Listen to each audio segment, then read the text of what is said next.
Oi pessoal, nesse vídeo eu quero mostrar para você como derivar quocientes de funções, tá? Antes, vamos lembrar que nós já provamos todas essas propriedades aqui, derivada da soma da diferença e do produto e multiplicação por constante. E agora o objetivo é completar essa tabela calculando a derivada de quocientes. A primeira observação, que é mais ou menos esperada, é que a derivada de um quociente não é o quociente das derivadas. Por quê? Bem, basta considerar esse exemplo aqui. Pega x ao cubo e x quadrado. Quando eu faço o quociente dessas funções dá x e a derivada dá 1. Por outro lado, o quociente das derivadas é 3x sobre 2. E essas funções 1 e 3x sobre 2 claramente são diferentes. Portanto, na hora de derivar um quociente, não é derivar em cima e derivar embaixo. Isso está errado. Isso já era esperado, porque a derivada de um produto também não é o produto das derivadas. Então, deveria dar errado com quocientes também. Vamos mostrar como fazer para derivar quocientes. Então, pega duas funções deriváveis, f e g. Eu vou supor que o g de a é zero. Tá? Elas são deriváveis no ponto A. O primeiro passo é calcular a derivada de 1 sobre g, que é um quociente especial, quando o numerador é 1. Essa derivada é dada por esse limite aqui. Na hora de calcular esse limite, como é uma indeterminação do tipo 0 sobre 0, eu tenho que fazer essa subtração do numerador, reduzindo para o mesmo denominador comum. Esse denominador comum está aqui, ó, é g de x vezes g de a. E aí, quando você faz as contas, você vai obter essa expressão aqui, g de x menos g de a sobre x menos a vezes menos 1 sobre g de x vezes g de a. É só você fazer a conta aí, não tem mistério. E agora, o bacana é que você pode passar o limite, ó. Esse termo aqui, g de x vezes g de a, quando x tende para a, vai se aproximar desse cara aqui, ó, g de a ao quadrado. E que não é zero, tá vendo? Porque o g de a não é zero. Esse termo grandão, que está entre parênteses, vai se aproximar de quanto? Ora, esse limite desse troço é exatamente o g' de a. É a derivada de g no ponto A, percebe? Que você sabe que existe, porque a g é derivável. E esse menos 1 está parado, vai tender para menos 1, é esse menos aqui. Então eu posso aplicar a regra do quociente para limites aqui, para concluir que essa derivada é menos g' de a sobre g de a ao quadrado. E no que isso vai me ajudar? Bem, agora é só observar que f dividido por g é a mesma coisa de f vezes 1 sobre g. Então eu posso usar a regra do produto, que a gente provou num vídeo anterior. A regra do produto é a derivada do primeiro vezes o segundo, mais o primeiro vezes a derivada do segundo. A derivada do 1 sobre g está aqui, ó, é esse trambolho. Então eu repito ele aqui. E agora é só ajeitar isso aqui. Faz as contas, você vai obter essa expressão aqui à direita.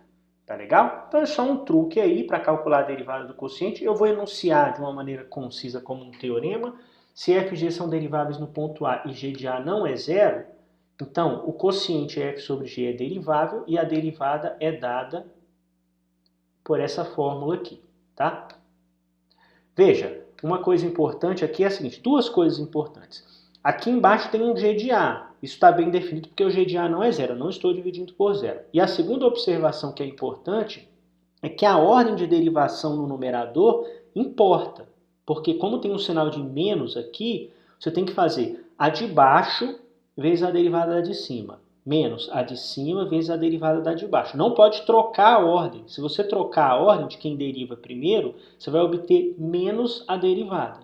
Isso não acontecia no produto, porque no produto é assim, você deriva um, multiplica pelo outro. Aí faz o contrário e soma. Quando você soma, tanto faz fazer 1 mais 2 ou 2 mais 1. Agora, na diferença, não. Tem que ser na ordem certa. A de baixo vezes a derivada da de cima, menos a de cima vezes a derivada da de baixo. Tá legal? Se você pega aqueles monômios lá, só para testar, e aplica a fórmula, simplesmente uma aplicação da fórmula aqui, você vai ver que dá 1 esse resultado. Como tinha que ser, né? Porque x ao cubo sobre x ao quadrado dá x e a derivada de x é 1. De novo, se fosse para derivar isso aqui, você não ia usar essa fórmula. Você pode derivar diretamente o x. Eu só estou mostrando para ver que a fórmula funciona. Né? E claro que ela funciona porque é um teorema, nós provamos isso. Bem, mas você poderia fazer vários exemplos com várias aplicações de fórmula, mas isso não é legal, isso não tem graça nenhuma, é mecânico. O que eu quero fazer é um exemplo um pouco mais interessante. Então pega essa função aqui. Nós já estudamos essa função num vídeo anterior, tá? Isso aqui é a concentração de medicamento no sangue de um paciente T horas depois de aplicado o medicamento. Vamos calcular a taxa de variação dessa função, tá? Que é a derivada. Então, para derivar essa função, eu vou usar a regra do quociente, obviamente, porque é um quociente. Então, embaixo fica a de baixo ao quadrado, em cima é a de baixo vezes a derivada da de cima, menos a de cima vezes a derivada da de baixo. E essas derivadas são fáceis de calcular. A derivada de 3t é 3, que é uma reta, né? A derivada de uma reta é a inclinação da reta. E a derivada de 2t² mais 8 é 4t, porque a derivada da constante dá 0, a derivada do t² é 2t, quando eu multiplico por 2 dá 4t. Então agora você ajeita isso aí e vai obter essa expressão aqui para o C'. Essa é a taxa de variação. E claro, você deve estar triste ou bravo, porque falou, poxa, eu fiz simplesmente uma aplicação da fórmula enquanto me prometeram um negócio legal. Agora que vem a parte legal. Veja, eu vou usar a expressão dessa derivada para obter informações sobre a função. Olha só. Bem, olhando para a expressão da derivada, que está aqui, aqui eu desenhei o gráfico da derivada, tá? No computador. Veja, essa função se anula quando t é 2. Para isso se anular o numerador tem que dar 0. E esse numerador é 0 quando t é mais ou menos 2. O menos 2 não vale, porque é o tempo aqui. O t é sempre positivo. Então ela vai se anular no ponto 2, como está aqui no desenho. O que acontece quando o t está entre 0 e 2? Quando o t está entre 0 e 2, 6t² é menor do que 24.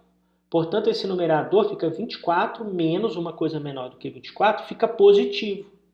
E como o denominador também é positivo, quer dizer que entre 0 e 2, a derivada é sempre positiva.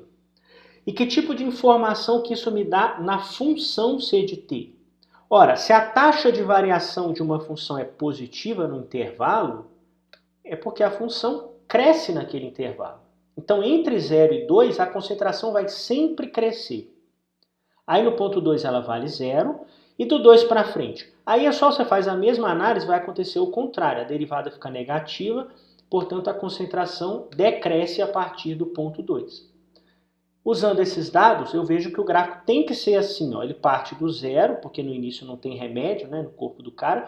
Aí vai crescendo até atingir o instante 2. No instante t igual a 2, ele atinge o valor máximo, você tem uma reta tangente horizontal aqui, e do 2 para frente, a concentração sempre vai diminuindo. A gente sabe que no limite, quando t vai para frente, ela vai para 0. A gente viu lá em vídeos passados. Então, esse é o gráfico da concentração, tá vendo? E obtivemos esse gráfico, fizemos essa análise simplesmente estudando a cara da derivada da função. Isso mostra como é importante saber derivar uma função, achar a taxa de variação e estudar essa função, tá legal? Por exemplo, por que isso aqui é importante? Essa curva aqui, ela é fundamental para você definir a posologia do remédio, de quantas em quantas horas o cara vai ter que tomar o remédio de novo. Porque o importante é que durante todo o tratamento, a concentração de medicamento no corpo do cara seja tal, tem um nível mínimo lá, que permita que em qualquer instante do tratamento, o agente que está fazendo mal para ele está sendo combatido pelo remédio. Tá legal? Bacana, né? Tá bom. Então eu vou finalizar o vídeo agora, já ficou um pouco longo, deixando um exercício para você, tá? Só treinar a regra do quociente.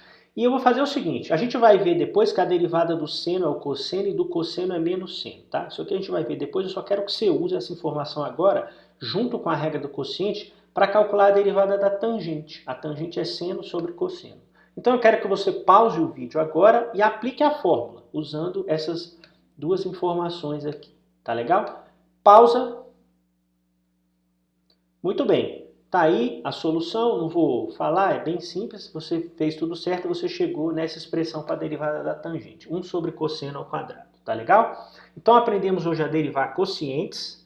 Precisamos avançar, vimos a importância de estudar a derivada, precisamos avançar para aprender a derivar mais funções. Mas isso nos próximos vídeos, claro. Agora eu vou ficando por aqui. Um abração, tchau, tchau.